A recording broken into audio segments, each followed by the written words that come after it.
affronter le Paris Saint-Germain. Salut à tous!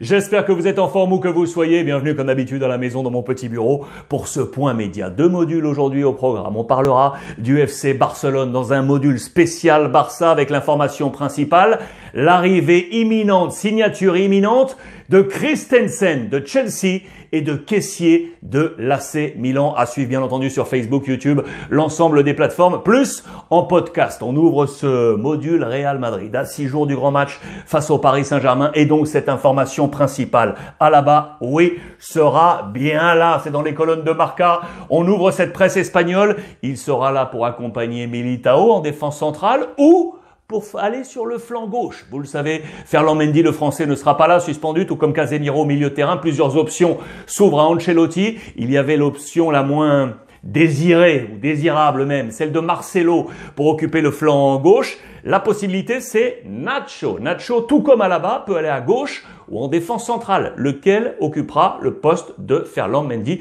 Ça, selon moi, cela restera une interrogation jusqu'au coup d'envoi quasiment.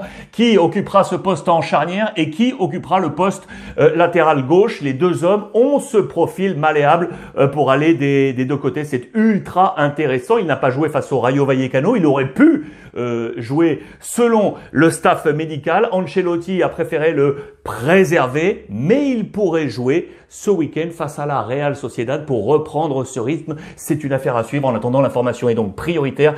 Il sera bien là. En parlant de Militao, attention dans ce match face à la Real Sociedad à ne pas le voir prendre une petite biscotte. Il risque d'être suspendu pour le Grand Classico 20 mars face au FC Barcelone. Affaire à suivre pour lui. L'autre information principale au Real Madrid, vous le savez, c'est tombé partout dans la presse hexagonale, repris ce matin dans la presse espagnole. C'est bien évidemment l'offre XXL du Paris Saint-Germain pour tenter de retenir Monsieur Kylian Mbappé. On parle de plus de 50 millions d'euros l'année, plus une prime extraordinaire nette de 100 millions d'euros pour voir l'international tricolore rester sous les couleurs de Paris. L'offre colossale du PSG, vous le voyez, on est en page intérieure avec ce statut-là de patron de colosse. Les détails sont ici apportés. 100 millions de primes, vous le voyez, net à la signature. Entre 50 et 53 millions par saison pour 2 à 3 saisons. Et l'opportunité également de pouvoir disputer les Jeux Olympiques de Paris 2024 en portant les couleurs du Paris Saint-Germain. Il y a tout un champ autour de Mbappé, avec également, vous le savez, la volonté de l'actionnaire du Paris Saint-Germain de voir son joueur disputer la Coupe du Monde dans son pays, au Qatar. Il y a tout cet environnement qui compte également autour de Kylian Mbappé. C'est l'offre donc XXL. On se demande du côté de la presse espagnole si le Real Madrid va réagir ou non. Non, tranquille, tranquille. Nada cambia con Mbappé. On dit qu'on garde la même tranquillité, qu'on aurait de la sérénité dans le camp madrilène du côté de Florentino Pérez pour voir KM arriver au Real Madrid. On rappelle les chiffres clés, ces 200 millions qui avaient été proposés à l'été dernier au Paris Saint-Germain qui avaient été refusés. Les 180 millions d'euros, c'était la somme lâchée par le Paris Saint-Germain pour aller chercher Kylian Mbappé à l'AS Monaco en 2017. Et le 186, c'est le nombre de buts inscrits par Kylian Mbappé en 268 matchs comme joueur professionnel. C'est l'homme que veut Madrid, c'est l'homme que veut garder le Paris Saint-Germain. C'est le grand bras de fer très très attendu. Et ça continue dans les colonnes également du Parisien aujourd'hui en France. Le Real va-t-il contre-attaquer pour Mbappé? On parle de concurrence. Est-ce qu'il faut renoncer à Haaland? Est-ce que c'est là la solution?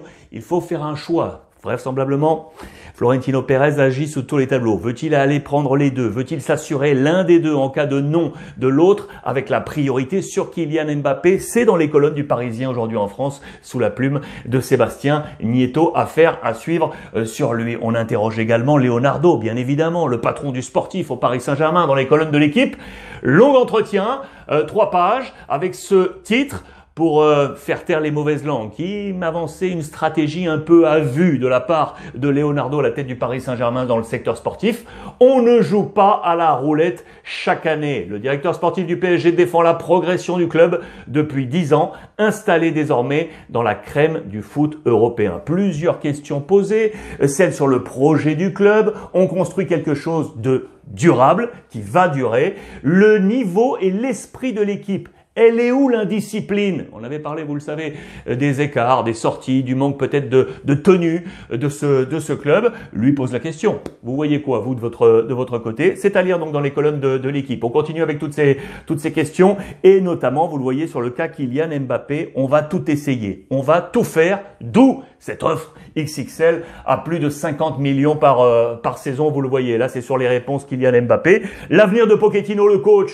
Je le vois toujours plus impliqué. Vous le savez, on parle de plus en plus de Manchester United. Mais depuis un petit moment, l'équipe semble avoir trouvé un équilibre. Est-ce que cela peut marcher pour Pochettino et pour Leonardo pour faire que on continue à la tête du Paris Saint-Germain? Et enfin, on parle de l'après, on parle de la formation de ceux qui vont arriver avec en photo d'illustration le petit Xavi Simons, 18 ans. Pour grandir dans le club, tu dois avoir un peu de patience. Calmos les jeunes, calmos, on va y aller et c'est la promesse de Leonardo pour faire monter cette génération du côté du Paris Saint-Germain. C'est une grosse question, ça vous le savez.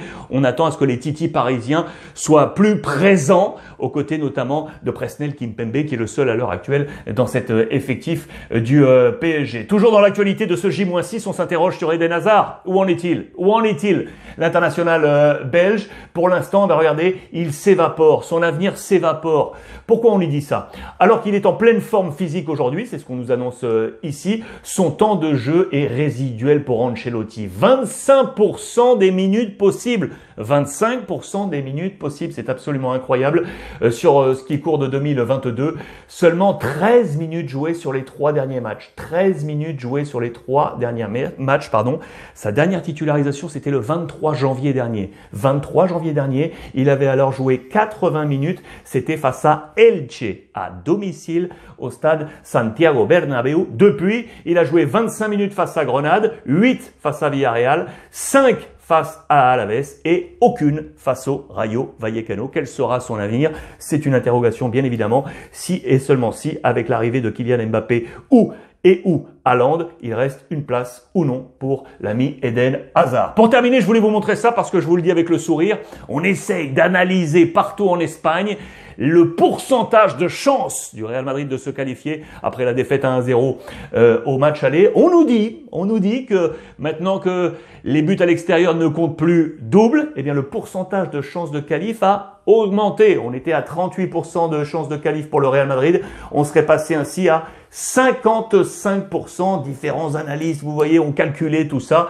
C'est en double page dans les colonnes de As. Et puis enfin, on en vient à cette fameuse séance de tir au but. Si on en vient à une égalité au terme de cette rencontre, à la somme des 2 matchs, eh bien on nous dit que l'équipe qui commence la séance de tir au but a 66% plus de chances de s'imposer. À 66%, l'équipe qui commence s'impose et se qualifie pour la suite de la compétition. Gardez ça en tête, ça peut être anecdotique, mais gardez ça en tête, ça fait toujours sourire quand on fait ces petites analyses. Voilà pour le point média J-6 entre le Real Madrid et le Paris Saint-Germain. N'oubliez pas, on se retrouve ce soir, bien évidemment, 19h, Brut Live, pour parler ballon. Ce soir, il y a plein de dossiers. On parlera peut-être du Football Club de Nantes après cette superbe qualification pour la finale de Coupe de France. C'était hier face à l'AS Monaco pour retrouver l'OGC Nice pour la finale. On en parlera peut-être ce soir. Je vous embrasse. Passez une bonne après-midi.